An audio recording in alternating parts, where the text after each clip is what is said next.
जिले की हर खबर सबसे पहले आप तक पहुंचाने का वादा, बस यही है एक इरादा। आज ही लगाए अपना पद्मेश डिजिटल सेटअप बॉक्स। नमस्कार, आप देख रहे हैं पद्मेश 24/7 कृष्णा संडे के साथ। बुलेटिन की शुरुआत करते हैं हेडलाइन से। नर्मदा नगर निवासी वृद्ध महिला पर प्राणघातक हमला करने के आरोपियों को पुलिस ने किया गिरफ्तार, न्यायिक अभिरक्षा में भेजा जेल।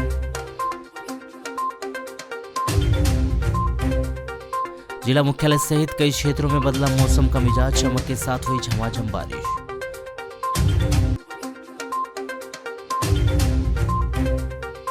पिकअप मोटरसाइकिल के बीच हुई टक्कर में पिता की मौत, पुत्र गंभीर रूप से घायल।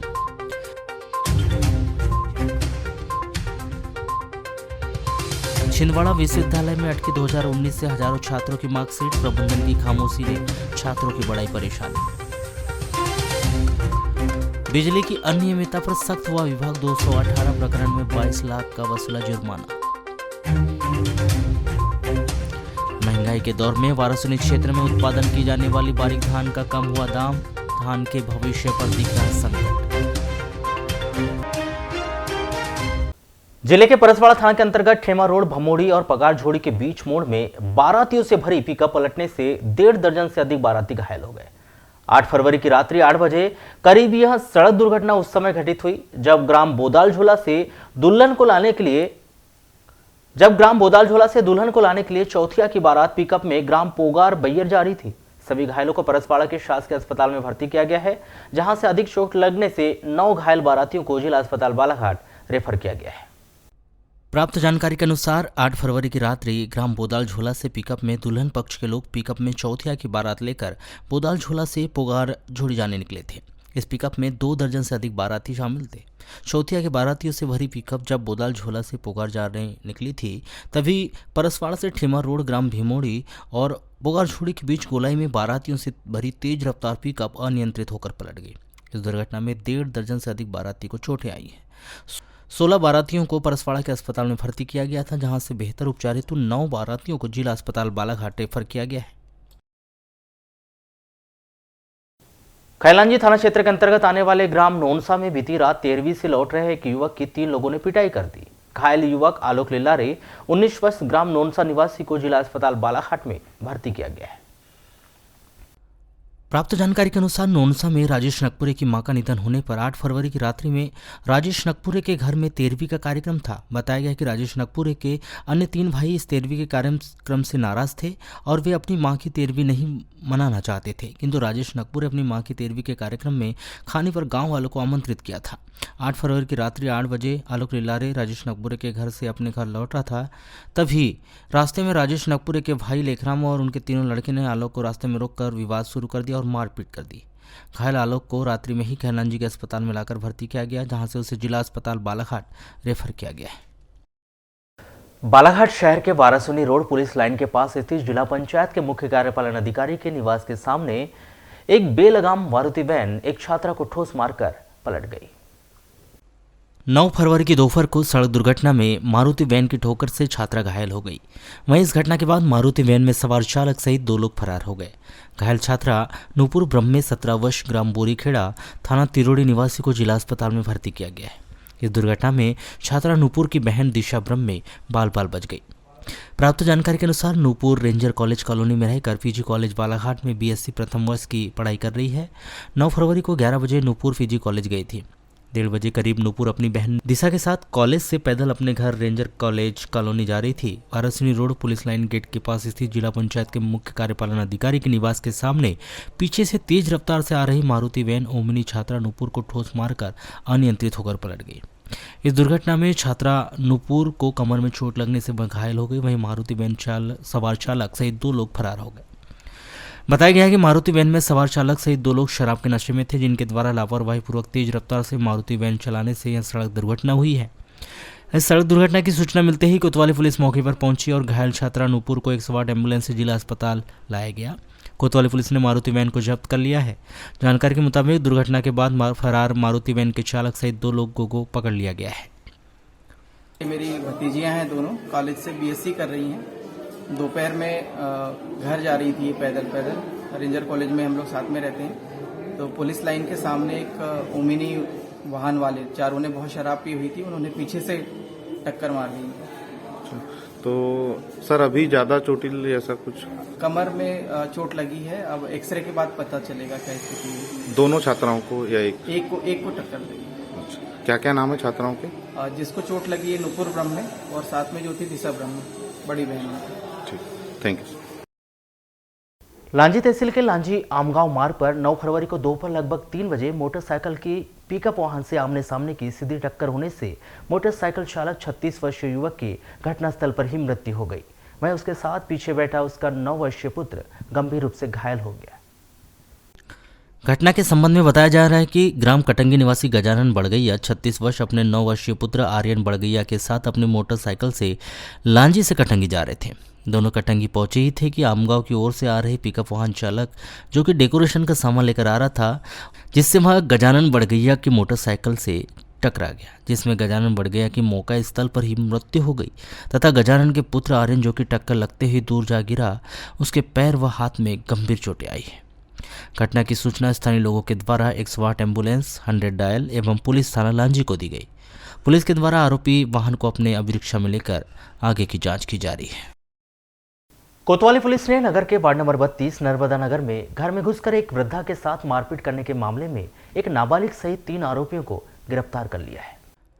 गिरफ्तार 2 आरोपी अमन विट्ठल समरीते 20 वर्ष वार्ड नंबर 33 गायखुरी, संजय कमल सिंह संयम 21 वर्ष शमशान घाट रोड बालाघाट को यहां की विद्वान अदालत में पेश कर दिया गया, जहां से उन्हें न्यायिक अभिरक्षा में जिला जेल भिजवा दिया गया है।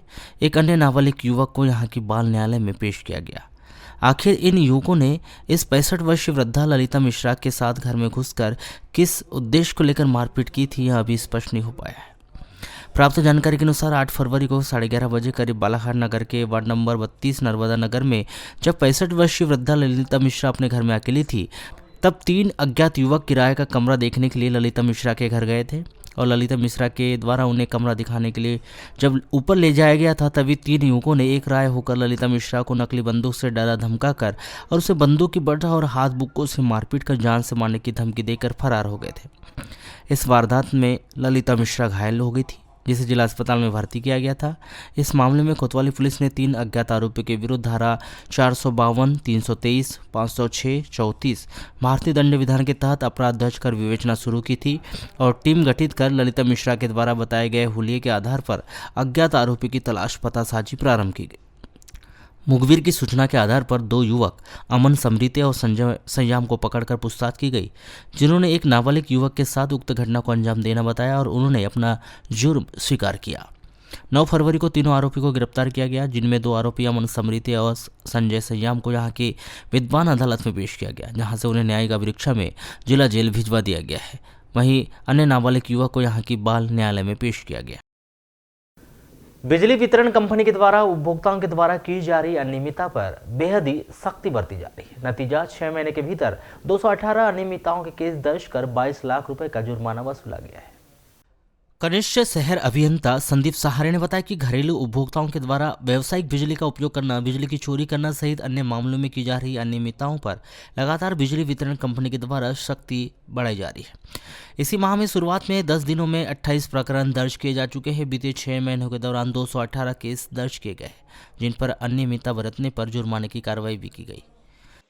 इसमें हम सबसे पहले तो अनियमितताएं जितनी भी प्रकार की होती है, जैसे कुछ गैर घरेलू कमर्शियल कनेक्शन वाले जो उपभोक्ता है जिनका स्वीकृत भार कम है और उनका कनेक्टेड लोड स्वीकृत भार से ज़्यादा मिल रहा है, उन पे कार्रवाई कर रहे हैं। कुछ उपभोक्ता ऐसे हैं जिन घरेलू कनेक्शनों से अपनी दुकानों में बिजली का उपयोग कर रहे हैं और कुछ कनेक्शन ऐसे हैं जो मतलब कटी लाइन है उसको चालू कर लिए अपनी मर्जी से, तो ये भी एक तरीके की अनियमितता होती है। तो इन सभी प्रकरणों पर हम जो है सघन जांच कर रहे हैं। इस माह में हम देखे जाए तो अभी 2 दिनों के अंदर में 18 प्रकरण ऐसे दर्ज किए गए हैं और इस माह के करीब 18 केस हो गए हैं, 28 केस हो गए हैं और लगभग 6 माह में ऐसे करीब 218 केस दर्ज हुए हैं। इसमें 218 केसों पे करीब 22 लाख का जुर्माना जो है लगाया गया है, जिसमें से 10 लाख की राशि जो है रिकवर कर ली गई है और शेष राशि के लिए वसूली की कार्रवाई भी जारी है। कनिष्ठ अभियंता संदीप सहारे बताते हैं कि लगातार घरेलू उपभोक्ताओं को सलाह दी जा रही है कि वे घरेलू मीटर से व्यवसायिक उपयोग न करें। बावजूद इसके कि लोगों के द्वारा समझाइश पर ध्यान नहीं दिया जा रहा है। अभी तक किसी पर भी एफआईआर दर्ज करने की नौबत तो नहीं आई है, लेकिन कुछ मामलों में आगामी दिनों में इस तरह की नौबत भी आ सकती है। वसूली की कार्रवाई भी जारी है। जी, ये कार्रवाई बिल्कुल सतत जारी रहेगी और मैं सभी उपभोक्ताओं से ये अपील करना चाहूँगा कि एक बार अपना स्वीकृत भार और कनेक्टेड भार की जाँच कर ले और स्वयं आवेदन देकर अपने ऑफ़िस से, जो भी संबंधित ऑफ़िस है, वहाँ से कार्रवाई करके अपना स्वीकृत भार बढ़ाएँ। और अगर कोई घरेलू कनेक्शन से गैर घरेलू उपयोग कर रहा है, तो उसको भी आप कमर्शियल कनेक्शन लेके नियमित कराएँ। अभी आईपीसी की धारा लगाने की आवश्यकता तो पड़ी नहीं है, पर कुछ उपभोक्ता ऐसे हैं जिनको कटी लाइन जोड़ने के उपरांत लगाई गई है। ऐसे अभी 2 प्रकरण मात्र यहाँ पे दर्ज हुए हैं जिनने अपनी स्वयं की लाइन जोड़ लिया था। उन पे एफआईआर की कार्रवाई भी की गई। कोरोना काल के बाद से आर्थिक तंगी से जूझ रही नगरपालिका अब टैक्स वसूली कर अपनी वित्तीय स्थिति को मजबूत करेगी। इसके लिए मुख्य नगरपालिका अधिकारी ने नगर के विभिन्न वार्डों का भ्रमण कर वार्ड प्रभारी को 100% टैक्स वसूलने के आदेश दिए। टैक्स वसूली के लिए नगर पालिका ने प्रत्येक वार्ड प्रभारी को 50-50 केस लाने का टारगेट देकर बिना परमिशन के मकान और दुकान बनाने वालों चिन्हित करने और उनसे टैक्स वसूलने को कहा गया है। इस कार्रवाई के दौरान अवैध निर्माण को चिन्हित कर उन्हें नोटिस जारी करने की प्रक्रिया शुरू कर दी गई है। वहीं टारगेट पूरा न करने वाले वार्ड प्रभारियों पर कार्रवाई की जाने की बात कही गई। मोबाइल पर चर्चा के दौरान नगरपालिका इंजीनियर ज्योति मेश्राम ने बताया कि वार्ड प्रभारियों के द्वारा वार्डों में जाकर बिना अनुमति के बनाए जा रहे मकान, दुकान सहित अन्य निर्माण कार्यों का जायजा लिया जा रहा है। पता लगाया जा रहा है कि किन लोगों ने नगरपालिका से निर्माण की अनुमति ली है और किन लोगों ने निर्माण की अनुमति नहीं ली। जिन लोगों ने निर्माण की अनुमति नहीं ली है उन्हें नोटिस जारी करने की कार्रवाई शुरू कर दी गई है। वहीं वार्ड प्रभारियों से मिली शिकायत पर कुछ लोगों को नोटिस जारी किया गया है। सीएमओ सर अभी छुट्टी पर है, उनके आदेश पर आगामी कार्रवाई की जाएगी।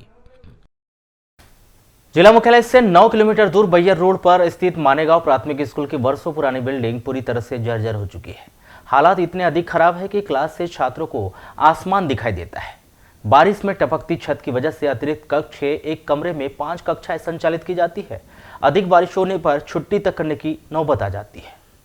इस विषय पर जब हमने स्कूल के छात्रों से चर्चा की तो उतने बेहतर तरीके से उन्होंने कुछ ना बता पाए, लेकिन जितना कुछ उन्होंने हमें बताने की कोशिश की उसमें हमें यही समझ आया जर्जर स्कूल भवन यहाँ पर पढ़ने वाले छात्रों के डर का कारण है।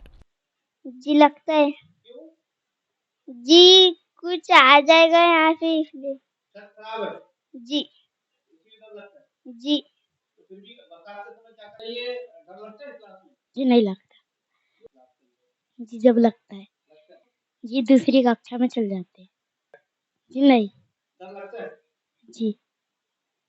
स्कूल की टीचर बताती है कि वह वर्षों से इसी स्कूल में कार्यरत है। यह बिल्डिंग वर्षों पुरानी है, बीते 10 वर्षों से तो इसी हालात में है। जर्जर स्कूल में पूरे समय डर बना रहता है। छोटे बच्चों का स्कूल है, इसलिए बहुत अधिक सुरक्षित होना चाहिए।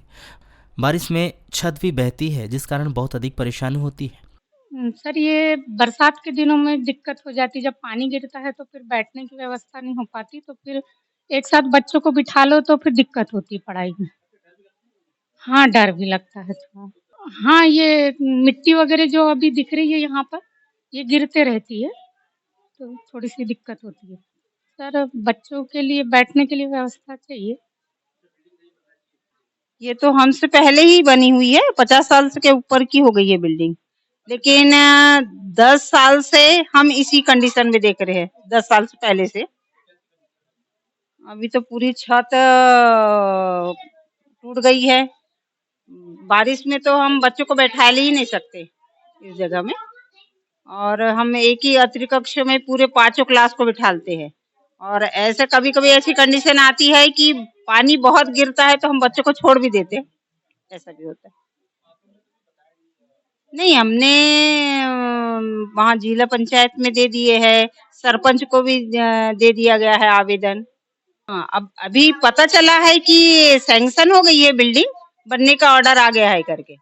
स्कूल के प्रभारी हेडमास्टर के अनुसार बीते वर्षों तक छत के ऊपर तरपालिन लगाई जाती थी, लेकिन इस बार कोविड की वजह से सितंबर महीने में स्कूल खुला तब तक बारिश लगभग समाप्त हो चुकी थी, लेकिन बीच बीच में जब भी बारिश हुई तब तक छात्रों और शिक्षकों को परेशानी हुई। स्कूल के हालात के विषय में पत्राचार किया जा रहा है। वरिष्ठ स्तर से यही जानकारी मिल रही है कि स्कूल के लिए राशि सैंक्शन हो चुकी है, जल्द ही निर्माण कार्य शुरू होगा। यहाँ कक्षा 1 से 8 तक कक्षाएं संचालित हो रही हैं। एक तो क्या है कि इस साल इस सत्र में 15 सितंबर से प्राथमिक शालाएं चालू हुई थी, तो ये 15 सितंबर से बैठ रहे हैं और उस समय तक तो बारिश निकल चुकी थी और बीच में पानी गिरता है तो फिर हम अपने यहाँ इनकी व्यवस्था करवाते हैं। और मैंने हमारे जो उच्च अधिकारी लोग हैं इनको मैंने इनके नॉलेज में मैंने ये सब बातें ला दी हैं। वहाँ से मुझे आश्वासन मिला है कि हम इसके लिए प्रयास कर रहे हैं और नई बिल्डिंग सैंक्शन करने की बात हो रही है। ये तो अब 1-2 साल से हम लोग तो मेरे पहले जो प्रभारी थे वो इसमें टारपोलिन लगा के काम चला रहे थे। अब इस साल बरसात के बाद चूंकि स्कूल चालू हुए तब तक के फिर अब टारपोलिन लगाने की बात ही नहीं आई। फिर मेरे पास प्रभार आ गया, बारिश निकल गई थी। मैंने सोचा कि अब बार बार हम इसको रिपेयर करते रहते हैं तो शासन इस पर ध्यान ही नहीं देता है, इसलिए अवगत करा चुका हूँ। मैं 2-3 बार अवगत करा चुका हूँ। आपको बता दें कि मध्य प्रदेश शासन के द्वारा शिक्षा के स्तर को बेहतर करने के लिए सीएम राइज स्कूल जैसे बड़े बड़े प्रस्ताव बनाए जा रहे हैं, जिसमें करोड़ों रुपया सीएम राइज के नाम पर खर्च करने की तैयारी की जा रही है। लेकिन आज भी मैदानी स्तर पर मानेगांव स्कूल जैसे दर्जनों स्कूल के हालात बने हुए हैं, जहां पर बेहतर स्कूल भवन तो दूर मूलभूत सुविधाएं तक नहीं है। ऐसी स्थिति में तो यही सवाल उठता है कि पहले मैदानी स्तर पर सब कुछ दुरुस्त कर लिया जाए, फिर सीएम राइज जैसी योजनाओं पर काम किया जाए।